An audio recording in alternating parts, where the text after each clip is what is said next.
What it is, y'all, it's your old boy Pilk, and we've got to talk about episode 6. It's getting real. It's getting really real. Now, I'm not going to lie. The first literal second of this episode, I was like, am I watching the right show? Because they're like this pink-haired healer girl who's, I mean, the art style was right, but like, never seen her before. Not even in the games. It's like, this is an odd one. But hey, this apparently is the Freya Familia's healer.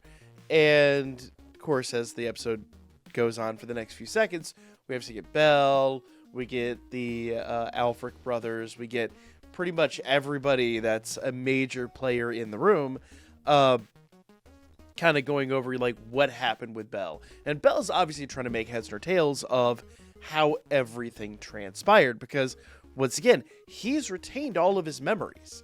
And we learned from the last episode, so has Freya. We'll actually learn through this episode that several more people have as well.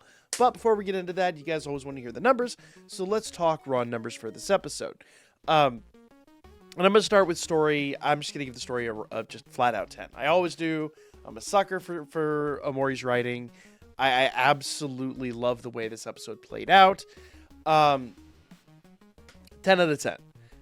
It's... The thing I like about it, and what I appreciate about Omori's writing is, yes, on the surface level, everything looks like it's working out perfectly. But quickly the cracks start to show. And while that's not insanely unique as far as, like, you know, anime itself goes, it's the way in which all of this transpires that really, for me, makes the difference. And I for one, I'm here for it. I really love the nuance between, like, obviously what Freya desires and what's going on with the Familia, and there are people in the Familia who know what's up, some who don't. Seems like most of the high level members seem to know. So I mean, they all seem to close their eyes when the whole charm thing went off. But at the moment. Belle has no idea. As far as he knows, he's the only one that... I mean, and they spent a lot of the episode trying to gaslight him into thinking, this is what it is, dude. You have amnesia. They even say that he's been cursed. So it's just very interesting to see how that plays out. I love the writing. 10 out of 10 writing. Now, normally when it comes to, like, big action sequences, that's where I really do tend to, like, harp on JC Staff a lot. I don't think it's a studio that does really well with action series. Fight me in the comments, whatever. However, an episode like this is right in their wheelhouse. They're really good, because whenever you look at, like, an image of Freya, she's half in the shadows, which gives her, like, you know, this very untrustworthy vibe. But the general ambience of a situation is really where this studio shines. They're really good at that whole dramatic take on things. And I, for one, I'm here for it. I really enjoyed that. Animation-wise, I'm going to give this a 9 out of 10. It's not perfect, but it's definitely... I mean, it's directly in their wheelhouse, and I love it. I don't know. It's hard to say in the sound design of this episode because it's more dialogue. Now, it's 2024, I'll be honest with you guys. It's really hard to say, like, oh, you know, a re-80-yard scene or something like that isn't blended well. Like, that, those days are way beyond us. But I'm going to give it a 10 out of 10 just because they really nailed all of the emotion and all of the characters' traits. The voice talent did phenomenal job here. 10 out of 10. So I mean, it's just a great episode. But we're also not talking about an action-packed episode. This is a story-driven episode. So let's go ahead and get back to the story real quick. So anyway, getting into the meat and potatoes of the episode, essentially we're just dealing with the aftermath of Belle, more or less figuring out that he's in the Freya Familia. So, as far as anyone's concerned, really, for the most part, he is just a member of the Freya Familia. There's just no two ways about it, right? Though, he still retains all of his memories. In fact, as I said before, the cracks start to show. You even have a scene where Hestia goes. I mean, because Hestia knows. Hestia was able to protect herself. Hestia goes before Eyes, and Eyes still has the longing for her interactions with Belle and all of that stuff. But that obviously that somehow overpowered the charm, but she doesn't quite understand it. Like, she's on top of the city gates and looking out on the horizon, but doesn't fully get it. And in fact, right after that, we actually the scene where Freya goes and meets with Oranos, who's the deity over the over essentially the dungeon, and essentially she mentions that anyone in the dungeon would not have been affected.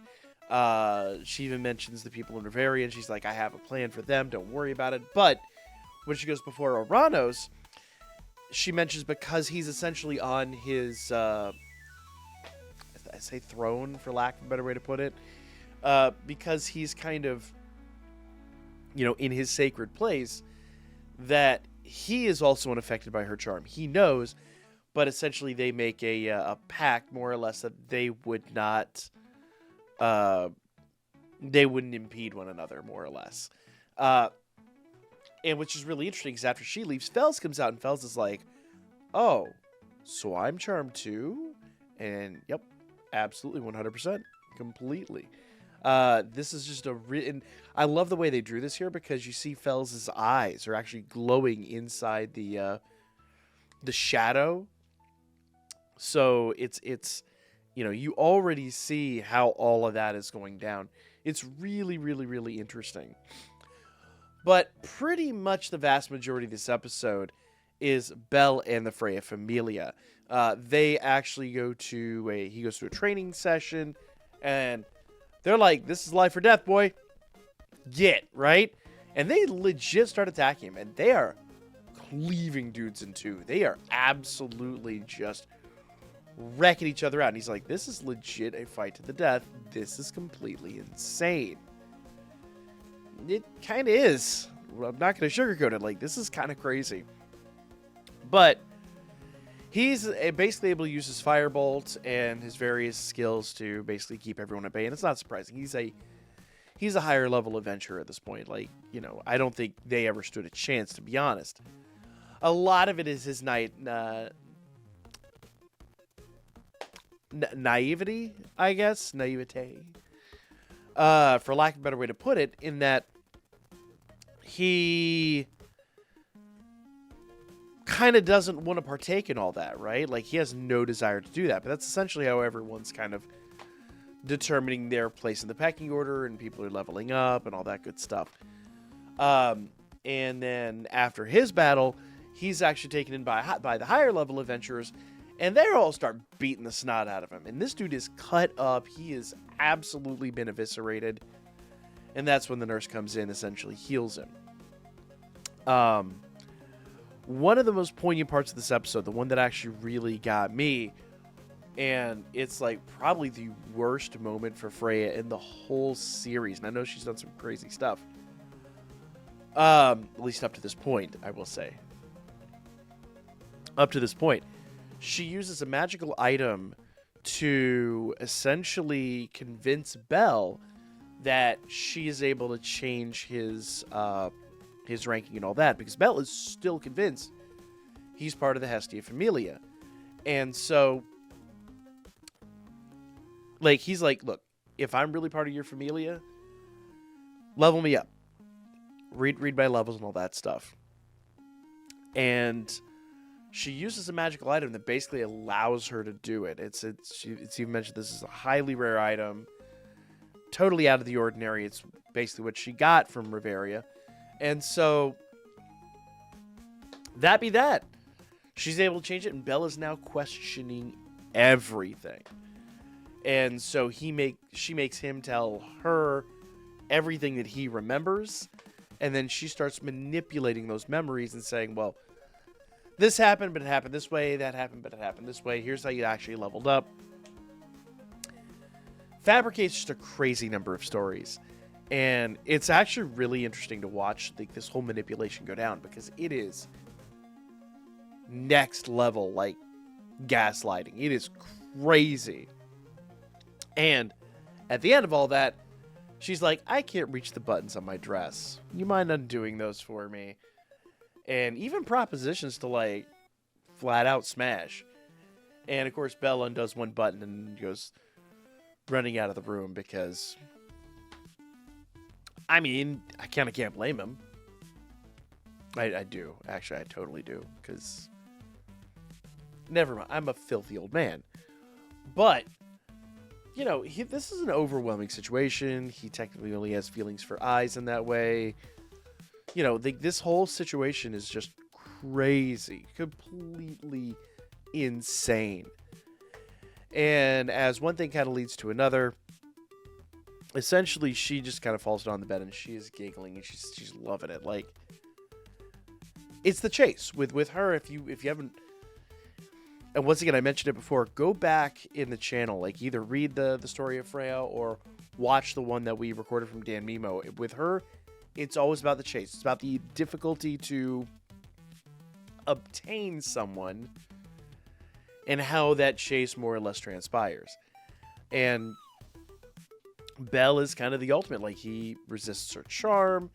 He's, you know, like, he's got a high sense of responsibility and all that good stuff. He's the ultimate chase for her. So, you know, it kind of does make sense. But, yeah, that's what she reveals, all the stuff that she's done and all that. And more or less, like, just the manipulation is going to continue. Now, we did finally see Hestia and Hermes at somewhere in the middle of the episode actually interact.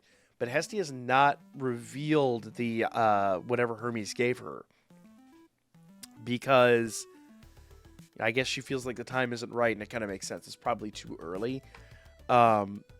Things have got to go a little bit more sideways before they get there. But cracks are starting to show in Ina's story. Freya actually steals a logbook from Ina. I mean, the whole thing's just really, really real wild at this point. This is why I say, story-wise, fantastic. Not a super action-packed episode. The action was totally forgettable. The story here is what it's all about, and I am about it. I'm loving this season. Is it the best season? So far, I gotta say, I still prefer the prior season, honestly. But, narrative-wise, Omori never misses. So, what can I say? Nevertheless, let me know what you guys think. We're about halfway through this season, give or take, I think. I think we're about halfway through. But let me know what you guys think in the comments down below. Do you prefer this season? Do you prefer last season? Do you maybe prefer season 3? Let me know, guys. For now, like, comment, share all the good stuff, and I'll be back with more coming in real soon.